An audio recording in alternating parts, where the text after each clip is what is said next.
தோற்று போகும்போது சோர்ந்து போகாமல் இருக்க இன்றைக்கு ஆண்டவர் நமக்கு எச்சரிப்பு கொடுக்கின்றார், அழைக்கின்றார். சோர்ந்து போகாதே மகளே, சோர்ந்து போகாதே மகனே, நீ திரும்ப ட்ரை பண்ணு, அது கிடைக்கும் என்கின்ற ஒரு உற்சாகத்தை ஆண்டவர் இன்னைக்கு தருகின்றார்.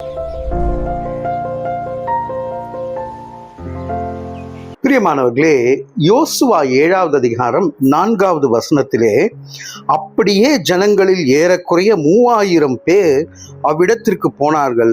ஆனாலும் அவர்கள் 1000 மனுஷருக்கு முன்பாக முறிந்தோடினார்கள். பாருங்க, யோசுவாவின் வாழ்க்கையிலே பார்க்கும்பொழுது வெற்றி மீது வெற்றி வந்து கொண்டே இருந்தது. அவருக்கு எரிகோவை தகர்த்து எறிந்து அங்கிருந்து வெற்றியோடு வருகின்றார்கள். ஆனால் சின்ன பட்டணம் ஆயி பட்டணம், அந்த ஆயி பட்டணத்துக்கு அவங்க சென்று அவங்க போர் புரியும் போது தோற்று விடுகிறார்கள். அந்த தோற்றது அதுக்கப்புறமா அவங்களுடைய மனநிலை சோர்வுக்குள்ளாக போய்விடுகின்றது. இன்னைக்கு நமக்கு ஜெயம் கிடைக்கும் போது வரக்கூடிய மகிழ்ச்சி தோல்வியை சந்திக்கும் பொழுது உடனே சோர்ந்து போய்விடுவோம். ஐயோ, நான் என்ன பண்ணுறதுன்னு தெரியலையே, நான் எந்த எஃபர்ட் எடுத்தாலும் எனக்கு ஃபெயிலியராகவே வருதே, தடங்களாகவே இருக்கே அப்படின்னு சொல்லி புலம்ப ஆரம்பித்து விடுவார்கள்.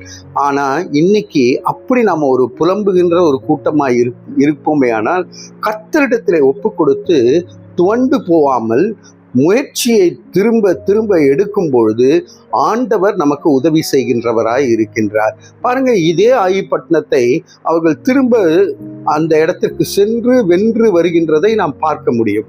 அப்படி தோற்று போகும்போது சோர்ந்து போகாமல் இருக்க இன்றைக்கு ஆண்டவர் நமக்கு எச்சரிப்பு கொடுக்கின்றார், அழைக்கின்றார். சோர்ந்து போகாதே மகளே, சோர்ந்து போகாதே மகனே, நீ திரும்ப ட்ரை பண்ணு, அது கிடைக்கும் என்கின்ற ஒரு உற்சாகத்தை ஆண்டவர் இன்னைக்கு தருகின்றார். பிரியமானவர்களே, சாமுவேல் என்கின்ற ஒரு நபர் யுஎஸ்ல அமெரிக்காவில் அவருக்கு ஃப்ளைட் செய்ய வேண்டும் என்று ஆசை. அதுக்காக முயற்சி எடுக்கிறார். கவர்மெண்ட் சப்போர்ட் பண்ணுது. ஆனால் 18th செஞ்சுரியில் அவர் தோற்று போய் விடுகிறார். தோற்று போனதுமே மனம் துவண்டு கைவிட்டு விடுகிறார் அந்த ப்ராஜெக்டையே.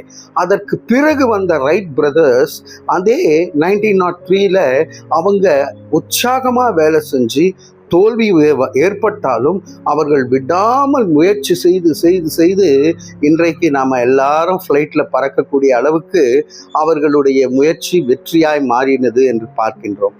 இன்றைக்கு நீங்கள் என்ன ட்ரை பண்ணிட்டு இருக்கீங்க? தோல்வியை கண்டு துவண்டு விட்டீர்களா? துவண்டு விட வேண்டாம். முயற்சி திருவினை ஆக்கும். திரும்ப திரும்ப முயற்சி செய்வோம். ஆண்டவர் நமக்கு வெற்றியை தருவார். தலைகளை தாழ்த்தி தேவனை நோக்கி பார்ப்போம். அன்பின் பரலோக பிதாவே, என்னோடு கூட ஜெபிக்கிறவங்க தோல்வியை சந்தித்து சோர்ந்து போகாதபடிக்கு அவர்கள் வெற்றியை கண்டு ஆர்ப்பரிக்க கர்த்தர் கிருபை பாராட்டும்படியாக இயேசுவின் மூலம் ஜெபிக்கிறோம் நல்ல பிதாவே. ஆமேன், ஆமேன்.